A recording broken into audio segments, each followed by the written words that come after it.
રાજ્યના શિક્ષણ મંત્રી કુબેર ડિંડોર દ્વારા પાવાગઢ પંચ મહોત્સવને ખુલ્લો મૂકવામાં આવ્યો। પાવાગઢ પંચ મહોત્સવના પહેલા દિવસે પંચમહાલ જિલ્લા પ્રભારી અને રાજ્યના શિક્ષણ મંત્રી કુબેરભાઈ ડિંડોર દ્વારા મહોત્સવને ખુલ્લો મૂકવામાં આવ્યો હતો। સાંજે ક્રાફ્ટ બજાર અને ફૂડ ઝોન ખુલ્લો મૂકવામાં આવ્યા પછી મંત્રીએ ટેન્ટ હાઉસની મુલાકાત લીધી હતી।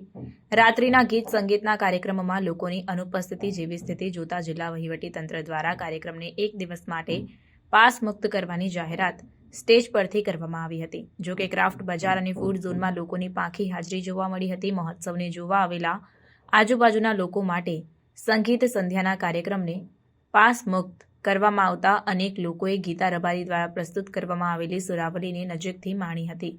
જો કે આખો મહોત્સવ જિલ્લા વહીવટીતંત્ર દ્વારા વીવીઆઈપી કલ્ચરના પ્રમોશન માટે કરવામાં આવ્યો હોય તેવી સ્થિતિ લોકોએ અનુભવી હતી। લોકોને ગીત સંગીતના કાર્યક્રમમાં પ્રવેશ મેળવવા તમામ ગેટ પર પોલીસ સાથે સંઘર્ષ કરવો પડ્યો હતો। બેઠક વ્યવસ્થા મુજબ ગેટ ઉપરથી એન્ટ્રી આપવામાં આવી ન હતી। જે લોકો માટે વ્યવસ્થા કરાઈ હતી તેઓ બેઠક મેળવી ન શક્યા। જો કે રાત્રે ગીતા રબારી દ્વારા ગુજરાતી ગીતોની રમઝટ બોલાવતા પહેલા દિવસે વહીવટીતંત્રની અનેક ત્રુટીઓ ભૂલી લોકોએ મહોત્સવને માણ્યો હતો।